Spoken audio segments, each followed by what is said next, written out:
So good morning, students. Good morning, sir. Uh, Charles, kuha ka mamaya ng screenshot in the middle of our discussion. Send mo sa akin para sa Na ano, report. sir? Screenshot ba? Sige po.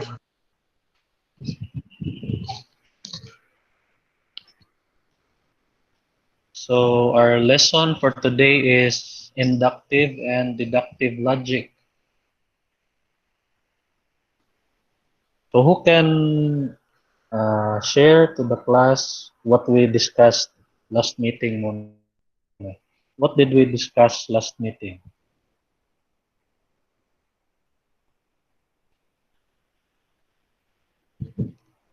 Hanap tayo ng It's all volunteer. about propositional logic, sir. Yes, we discussed about logic. What is logic? The connectives. Also discussed about the conditionals and its various forms. Converse, the inverse, the contrapositive, and the biconditional. Now, this time we are going to apply what we learned last meeting, because we are going to prove use logic in proving certain facts. And there are two ways in writing, or there are two main methods of proving. First is inductive and the other one is deductive. We're going to differentiate these two methods of reasoning. Right, as you can see below, the proposition P implies Q translates to if P, then Q. Then P, the translation is also P. And you see these three dots here? That means therefore. So, therefore Q. Okay, what is an argument? An argument is a series of statements that aims to determine the degree of truth of a conclusion. Can anyone tell me what is statement again? Ano gani yung statement? Statement, declarative sentence that is either true or false. So when we say series of statements, maraming statement. Okay? Also, another definition is a set of reasons with the aim to persuade others. Persuade others. So that is the essence of proving. You are trying to persuade other mathematicians that your solution is correct. That is proof. Okay. So we have two parts of an argument. These are the premises, and this is the conclusion. So an argument has a premise or premises and a conclusion.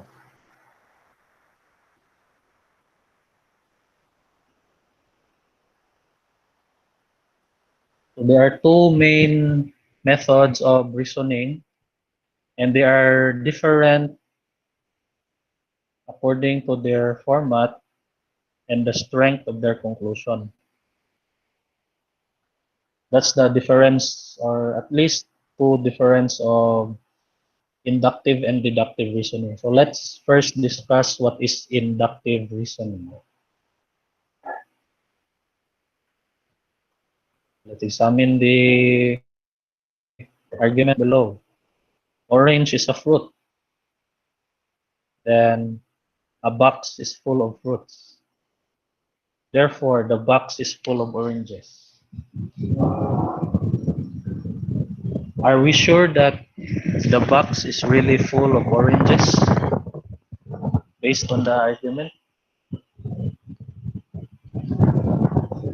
The answer is no, because even though the box is full of fruits, we're not sure. Maybe it contains something like, let's say, it contains apple or bananas. Therefore, inductive arguments are conclusive. Is only probable. Probably the content of the box is orange, but we are not sure. So that is the strength of inductive argument. It's probable. Let's try another example of inductive argument. Who would like to read the example?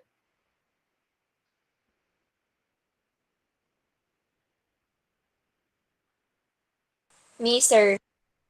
Hey, please read the example. Mr. Bean wears leather shoes on Monday. Mr. Bean wears leather shoes on Tuesday. Mr. Bean wears leather shoes on Thursday. So, Mr. Bean wears leather shoes on weekdays. Okay, based on the argument, there is a 3 out of 5 chance that Mr. Bean will wear leather shoes on weekdays.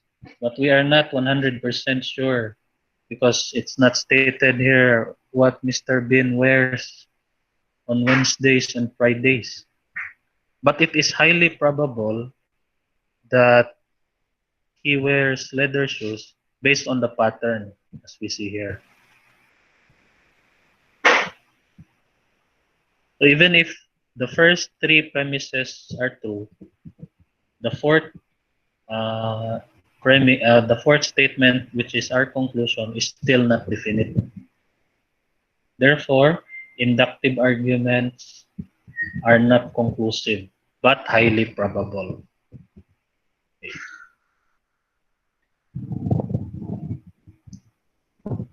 Inductive arguments are only probable, not conclusive.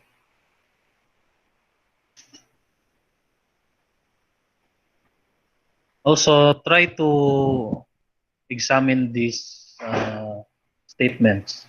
These are specific statements. The first 3 premise specific, while the fourth one is a generalization. The conclusion is general. So inductive arguments start or begin with a specific premise and leads to a general conclusion. When we say inductive, specific to general, and it is only probable. So let's proceed to deductive. Okay. Here we have the formal definition of inductive arguments. If the premises are true,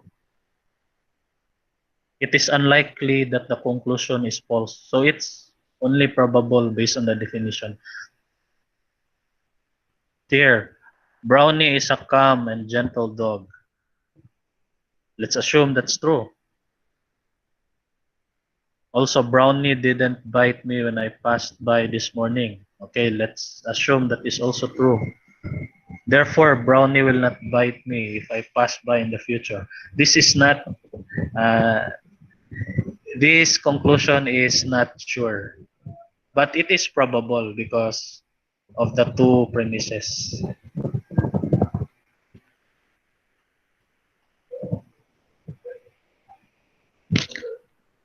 Let's try to use inductive argument in proving some things, you know.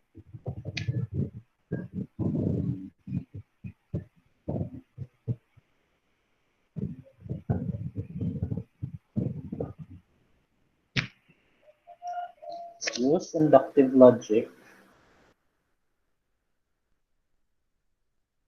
Prove that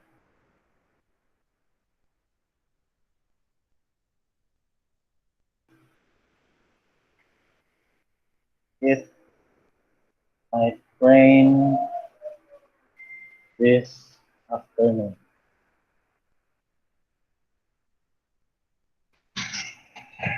Sige, example mo na ito para malaman nyo paano yung style. I have earlier mentioned that inductive logic begins with a specific premise and ends with a general conclusion. So let's start with a specific premise. It rained on Monday afternoon. That is a specific premise. It rained on Tuesday afternoon. Okay. It rained on Wednesday afternoon. Or, therefore,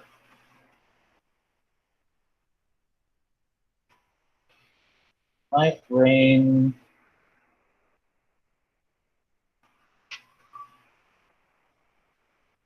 this afternoon. Okay. Can you see how we constructed the argument? We began with a specific premise and we ended with a general conclusion. Okay, let's try again. Use inductive logic to prove that the internet might slow down today.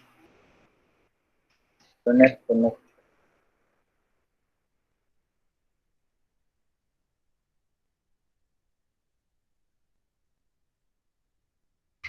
Who would like to answer this problem?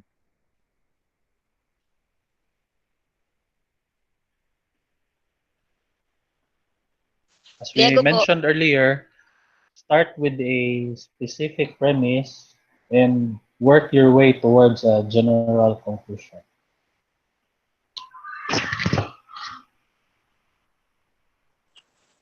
Start na, sir. Sige daw, try to answer. Okay po. Statement number 1. The internet speed on Monday is slow. Statement number 1. The internet speed on Monday is slow. So, okay, statement The number internet 2. speed on Statement number 2. The internet speed on Tuesday is slow. 2.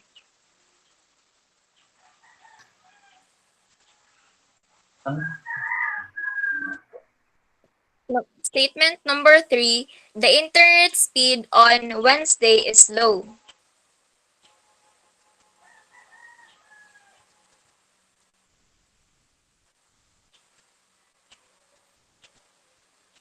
So, Therefore, the internet speed might slow down today. tama.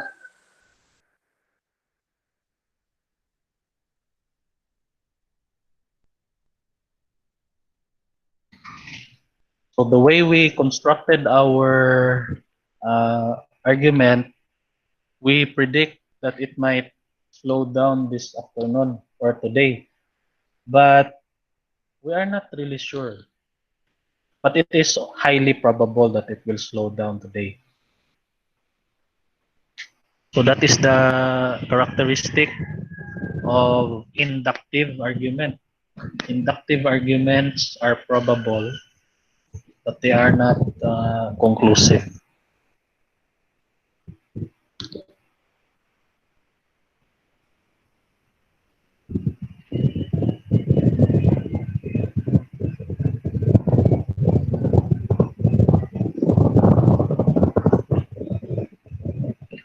Okay, now let's proceed with deductive argument. On the other hand, deductive arguments begin with a general premise or a general idea and ends with a specific conclusion. Also, when constructed properly, deductive arguments are strong arguments because deductive arguments are conclusive. take a look at this example. If it rains, then the cities will be flooded. This is the general premise or the general rule. Statement number 2, it rained. And the conclusion, therefore the cities will be flooded. Okay. The definition of deductive argument is, it is an argument so constructed that if the premises are true, then there is no way that the conclusion is false. Yung inductive argument,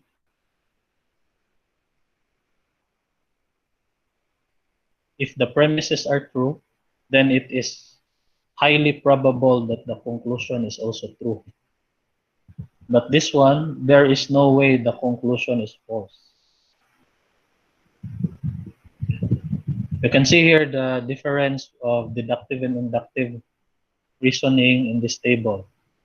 Strength of conclusion, deductive is conclusive, while inductive is highly probable. The purpose, to prove or disprove a statement, while in inductive, argue that a statement may be possible. The format, deductive, general idea to specific conclusion, while inductive, specific idea to general conclusion.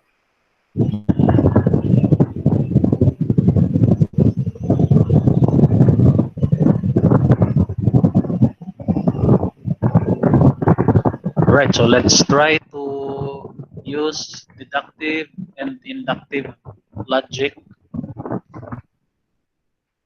in proving certain statements. So this is the statement that we are trying to prove. Plants are not animals. So use deductive logic. In deductive logic, we begin with a general statement. So what are plants? Plants are organisms that produce their own food. Ano gani yung process kung saan nag-produce ng food ang plants?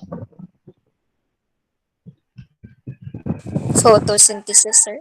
The process where plants produce their food with the help of sunlight, water, and carbon dioxide. Diba Photosynthesis po. Photosynthesis. Photosynthesis. Photosynthesis po.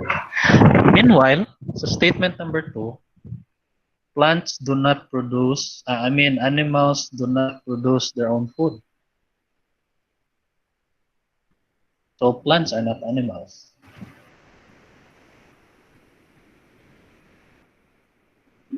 Okay, let's try to use deductive logic to prove that cellular phones are electronic devices. Sige daw. Try to use deductive logic. In statement number 1, use a general statement. So define what is an electronic device in statement number 1.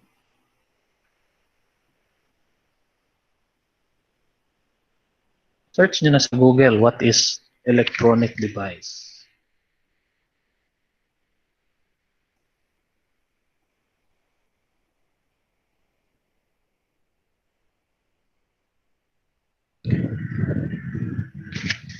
Ano ang definition ng electronic device? Electronic device.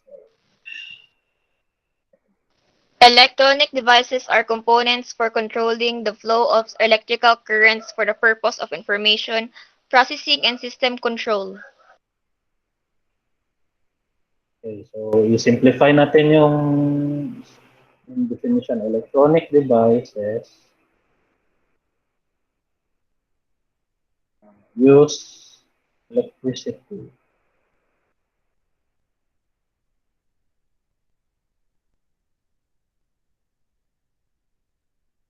In statement number 2, relate try to maneuver your argument towards the conclusion. So I will say here, cellular phones use electricity.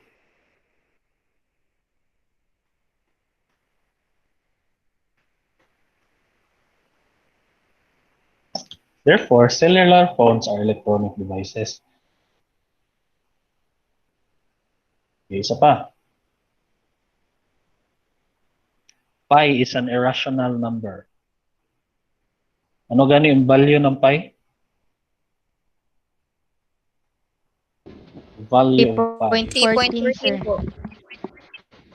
Yes, but that's not the entire value of pi, di ba? 3 point, ano ganyan? 3.14, 1, 5, 9, dot, until infinity. Di ba? Hindi yan siya na, it doesn't end, the value of pi. So, pi cannot be expressed as a fraction. And anything that cannot be expressed as a fraction is an irrational number. Okay, based on that situation, based on that definition, try to prove that pi is an irrational number. Statement number 1, define what is an irrational number. Liego, sir. Yeah. Irrational number is a type of real number which cannot be represented as a simple fraction. Rational numbers are numbers that cannot be expressed as a fraction. Okay, statement number 2.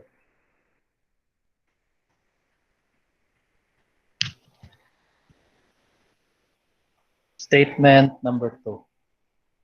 5. Pi cannot be expressed as a fraction. Not be expressed as a fraction. Therefore, pi is an irrational number. Diba? Isa pa talaga. 2.5 is not a complex number. What is a complex number? Complex numbers are numbers that cannot be found in the real coordinate plane. Yan ang... Alam niyo ba yung real coordinate plane? Ito ang real coordinate plane. Oh. Sa gitna, 0. Kanan, 1, 2, 3, dot. Ba? Sa kaliwa. Ano man yun nasa kaliwa ng 0? Negative, sir. Negative number. 1, negative 2, negative 3, dot. Saan ang 2.5? Ba, dito? Opo. Therefore, 2.5 is not a complex number, di ba? Try to use this situation in proving that 2.5 is not a complex number. Statement number 1. Define complex number in statement number 1. Complex numbers is yung combination of real numbers and imaginary numbers, sir. Okay.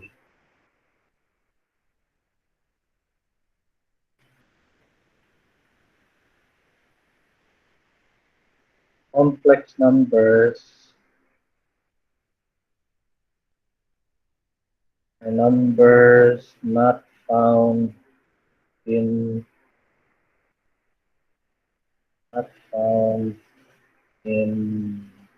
a real plane.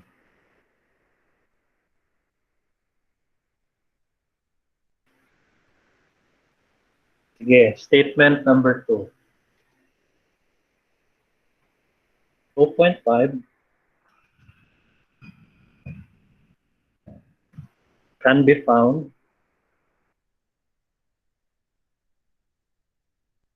in the real plane. So 2.5 is not a complex number. Ano, naintindihan nyo ba yung method paano mag-deductive reasoning? Isa pa Yes, talaga. sir. Isa pa. Opo. Okay. Evaporation is not a chemical change. Yan, science naman. In statement number 1, define what is a chemical change.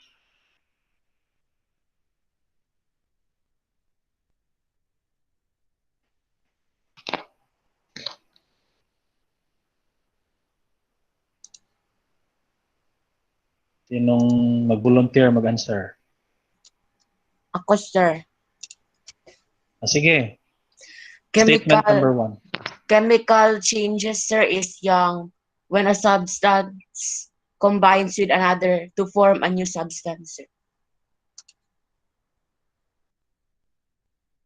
Process that alters the chemical composition of a substance. Sample ng chemical change daw ba?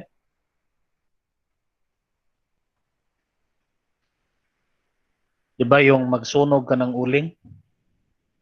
The original substance is charcoal, but after you burn it, it becomes ash. Now, the opposite of chemical change is physical change. An example of physical change is uling pa rin, but you crushed the charcoal.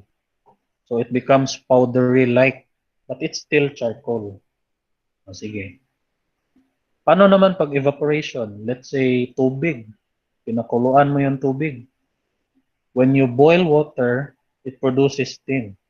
Steam is the other term for steam. Ano gani? Water. Vapor. Water vapor. Oh, tama. So it's still water. Diba? Sige daw, statement number 2.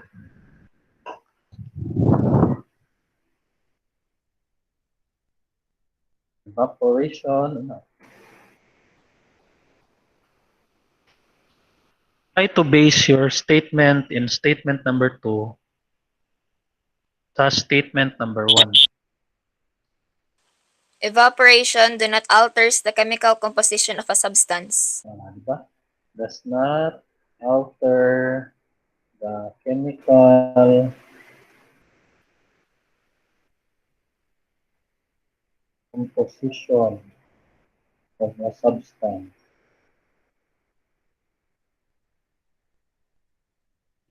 Therefore, evaporation is not a chemical change. Sige, you are getting the hang of it. Next. Ito, gold is metal. Dali na ito masyado. What is a metal? Hanap daw tayo ng ibang volunteer mag-answer be. How about ito si police. Ikaw mag-answer, police.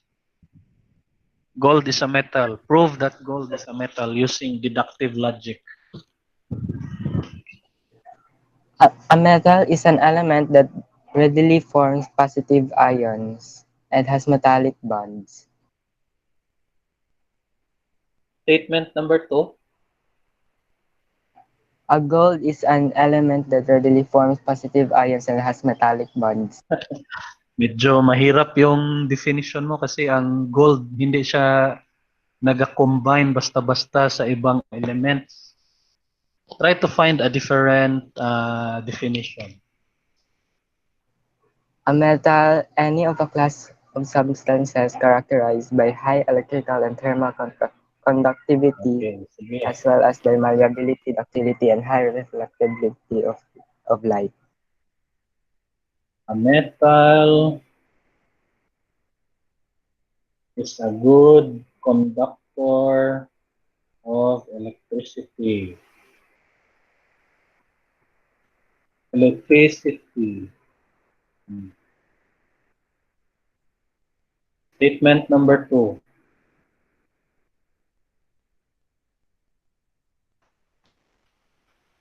Police. Statement number 2.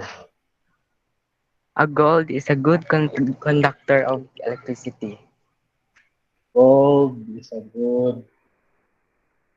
Diba sabi ni Razor? Gold is a good conductor of electricity. Therefore, gold is a metal. Sige. Next.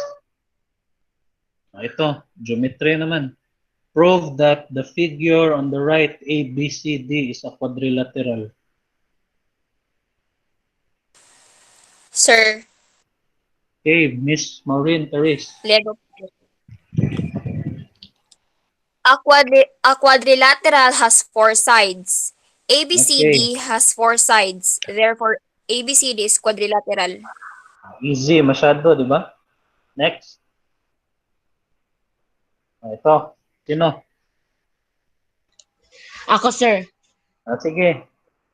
Ano, sir, yung polygon is a yung closed figure, sir. And the figure is not a closed figure. So, the figure is not a polygon. Easy na naman masyado.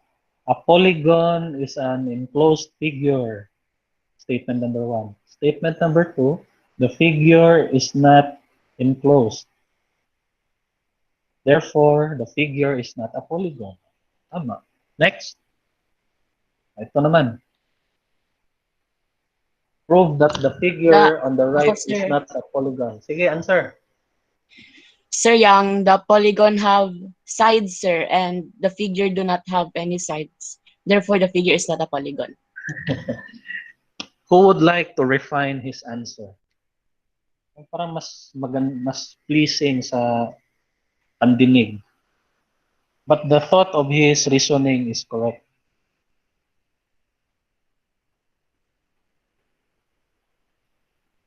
A polygon is an enclosed figure made up of a finite number of sides, di ba? The figure on the right doesn't have a finite number of sides. Therefore, the figure is not a polygon. Again, last. Ito naman. Prove that the figure on the right is a square.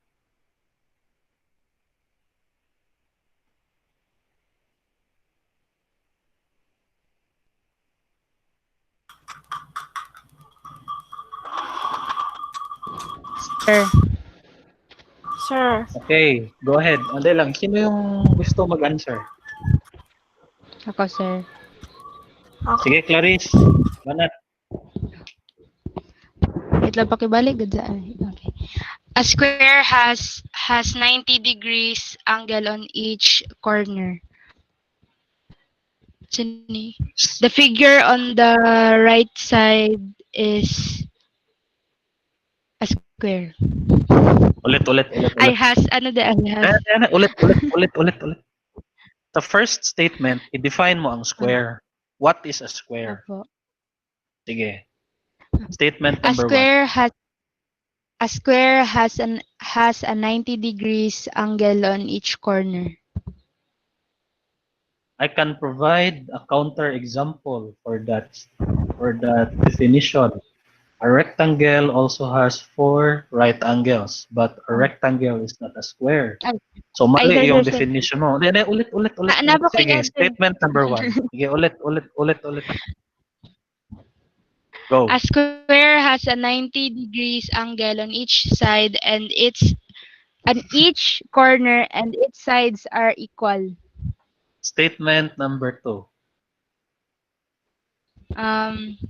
The figure on the right side has a 90 degrees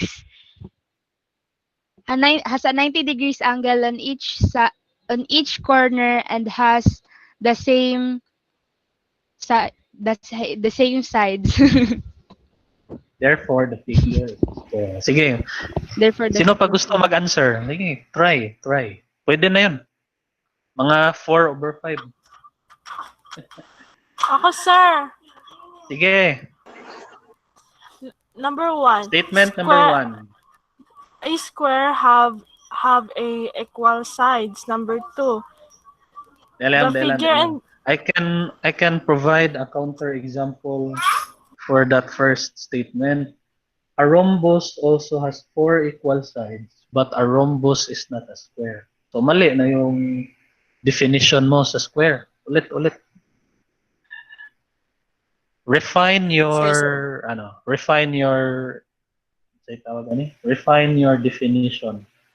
Kasi ang Sir, strong Pliego, sir. definition, yung wala kang ma-provide na counter example. Pliego, sir. again, Sino sir. yung nag-answer, Kalina? Agno, Si Chris? sir. Sige, Agno, continue. Sir. Ulit. So number 1, sir, a square is a plane figure with 4 equal straight sides and 4 right angles. Number Okay, 2, number 2. the figure in the right have a 4 equal straight sides and 4 right angles. Therefore, the figure is a square. Okay, very well said. Isa pang gusto mag-try sa problem.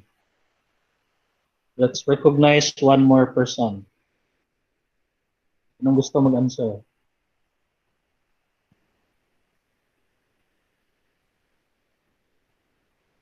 How about the square is an equilateral and equiangular quadrilateral na?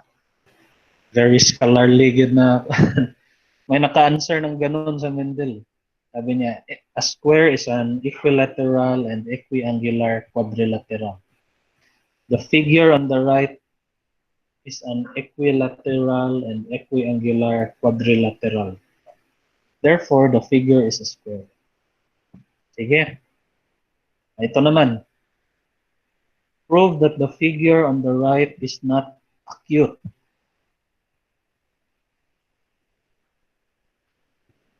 It's not acute.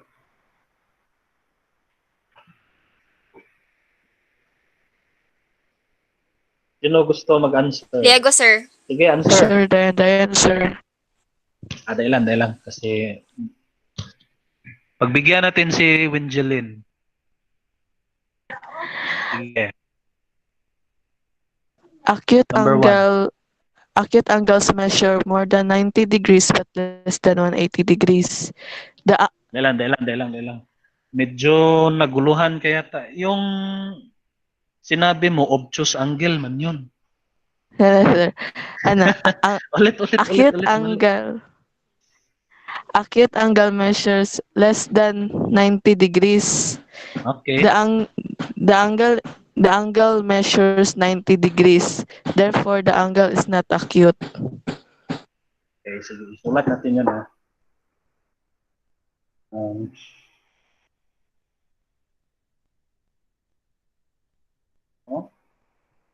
Acute angles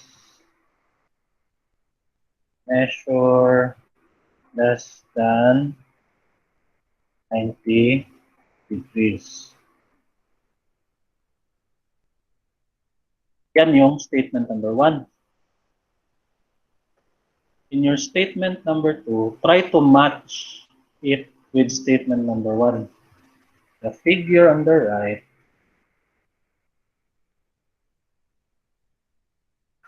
doesn't measure less than 90 degrees.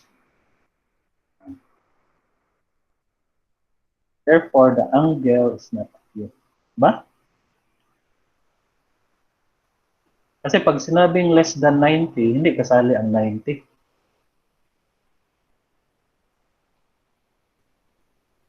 Uy. Sige, let's try to, exercises na tayo. Meron pa tayong 5 minutes.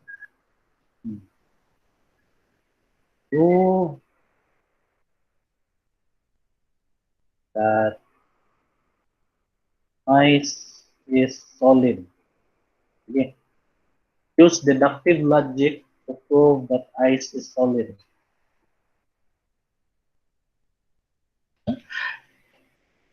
We all know that ice is solid. Alam natin lahat yan. But try to use logic to convince us that ice is Deductive, solid. sir? Deductive.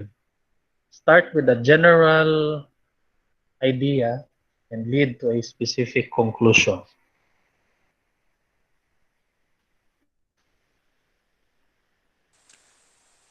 Pliego, sir.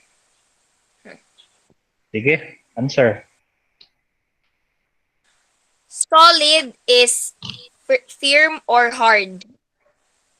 So it's solid, is firm, or hard. Baka mayroong gusto mag-provide ng counter-example sa sinabi niya. Sige na. Oh my God, yes. Meron ba?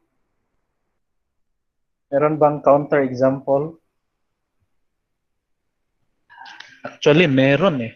Cotton is not hard, but cotton is a solid.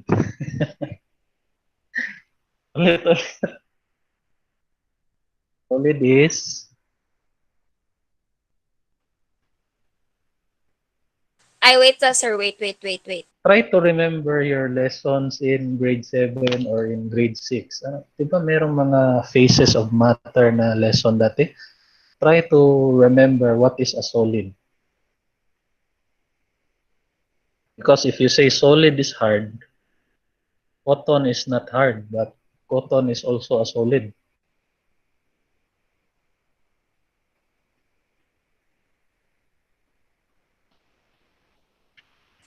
Sinong Sir, Sige, continue. I'm not sure with this, but solids also have a definite volume. That is, they keep their size no matter how you try to change them. So solids have a definite shape. Sige, number 2. Ice have a definite shape. Ice has a definite shape. Okay. Therefore, ice is solid.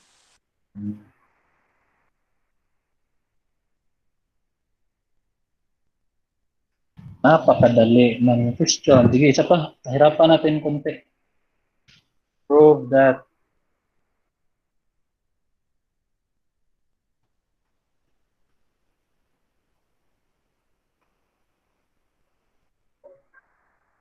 use inductive logic naman.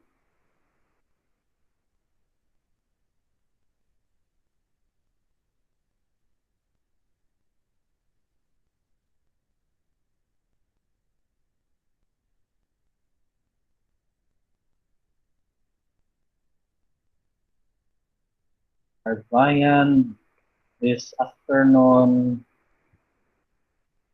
will be delicious.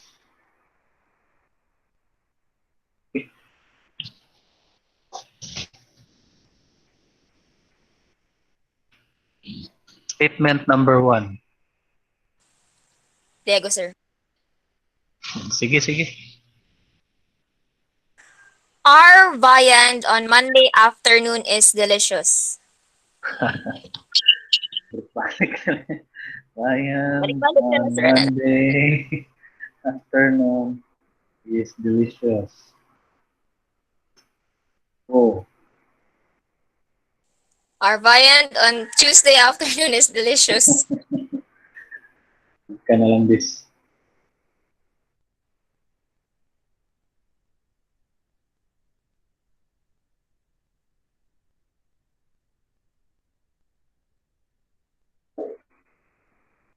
Okay. Our viand on Wednesday afternoon is delicious. Therefore, our viand this afternoon will be delicious. Ano ba?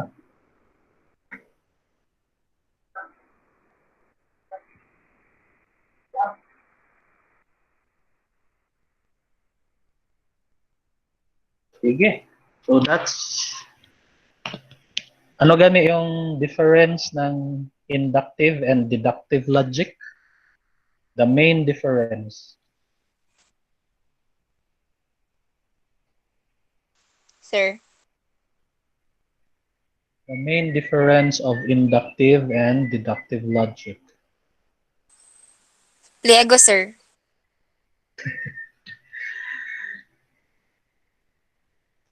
Kailan? Try natin yung iba kasi mamaya ba magselo sila ba? Ikaw na lagi tinatawag. Gian, try to differentiate inductive and deductive logic.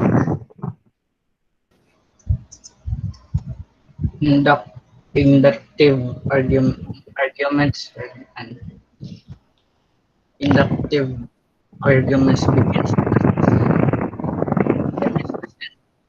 ends with general conclusion, while in deductive arguments begins with a general premises and ends with a specific conclusion. Okay, so you differentiated inductive and deductive according to the format. How about in the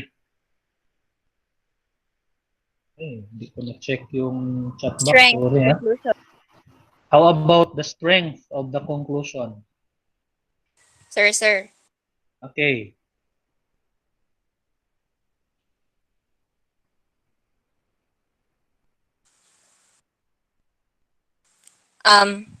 Inductive argument are only probable but not conclusive, while deductive argument is conclusive.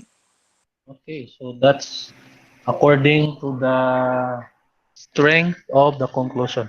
How about on the purpose? Sir Pliego, sir. Sige, purpose. Deductive argument's purpose is to prove or disprove a statement, while inductive argument's purpose is to argue that a statement may be possible. Okay, so with that, let's proceed to the summary of what we discussed this morning. An argument is an attempt to prove that a statement is correct. An argument is composed of premises, and conclusion. Inductive argument is constructed in a way that if the premises are true, then it is highly unlikely that the conclusion is false. Deductive argument is constructed in a way that if the premises are true, then there's no way that the conclusion is false. Valid argument follows the correct format. Meron kasing try to examine this argument.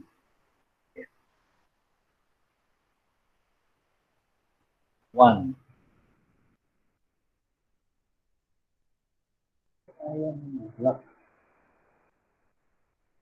One.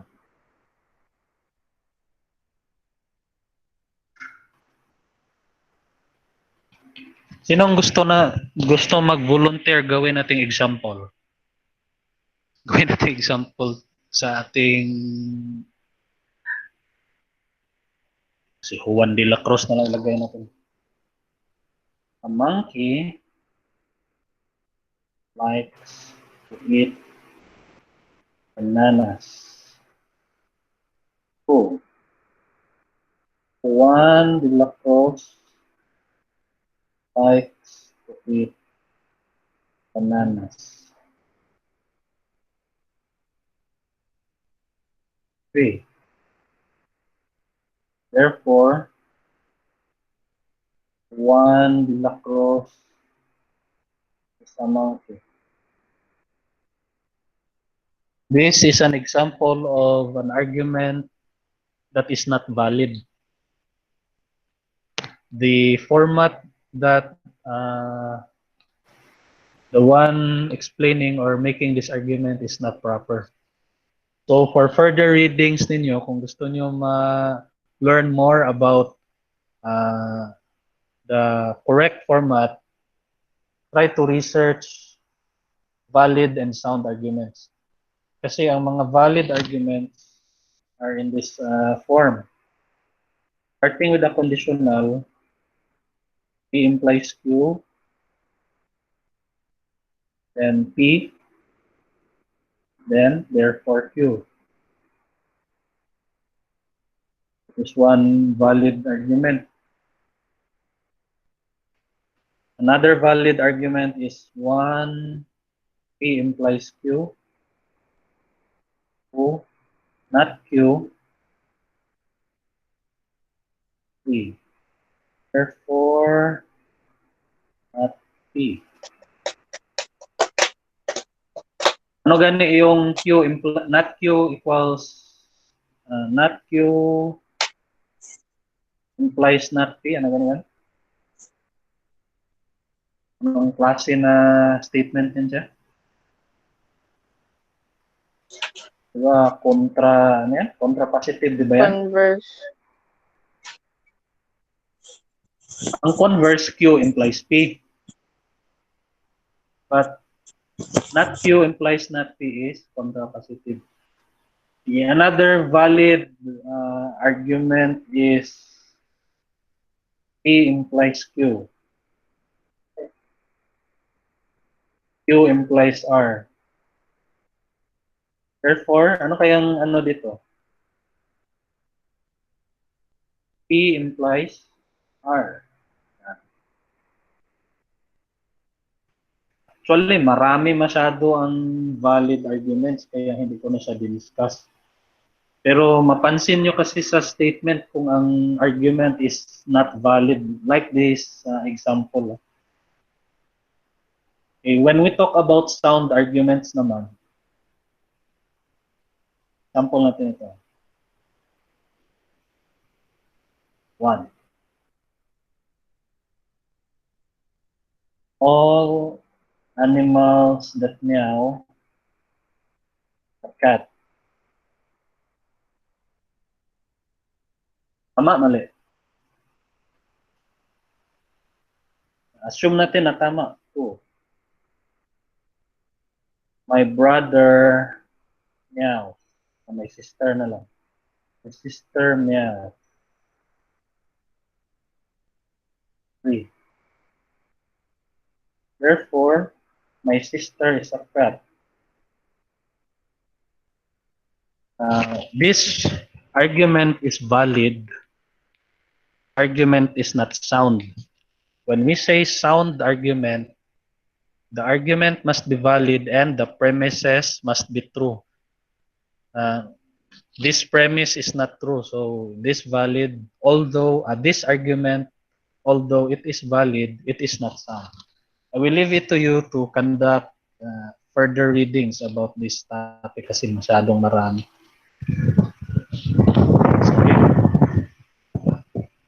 Alright, I will not post a link for this discussion in the meantime kasi summative test tayo. And with that, let's end our discussion. Thank you for listening, and for those who were unable to attend our meeting today, you need not to worry because I have recorded our session. You may access it in our channel. Once again, thank you and good morning. Keep safe, my dear students.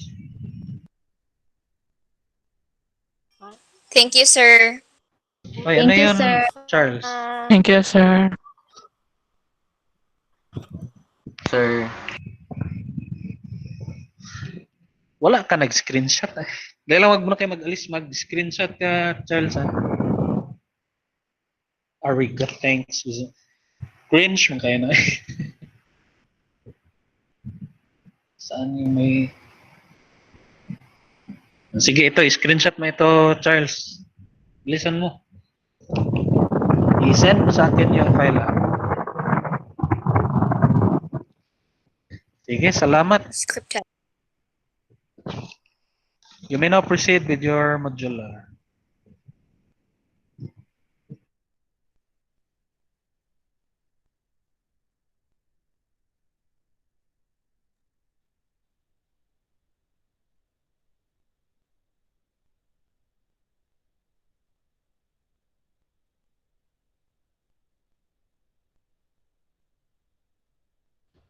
Hoy, nihawa na si Min. Happy birthday.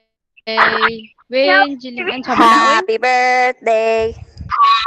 Happy birthday, walay handa, Char. Lolo, Ilang grabe. Wala na si Wit. Sana Asher all handa. ay handa. Napa si Si Winjilin? Winjeline, nahawa naman. Ano Ay, Sayang Winjeline. nga, uy, ano magdiyawa ba? Naunsa. Epic fail. Saan na, oy? Hi. Next class na lang eh. Sige, next class.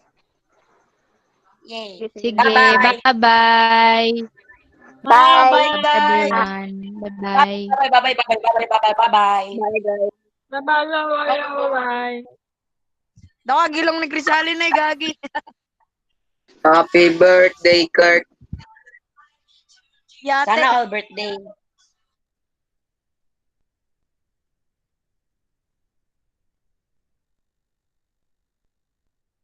All.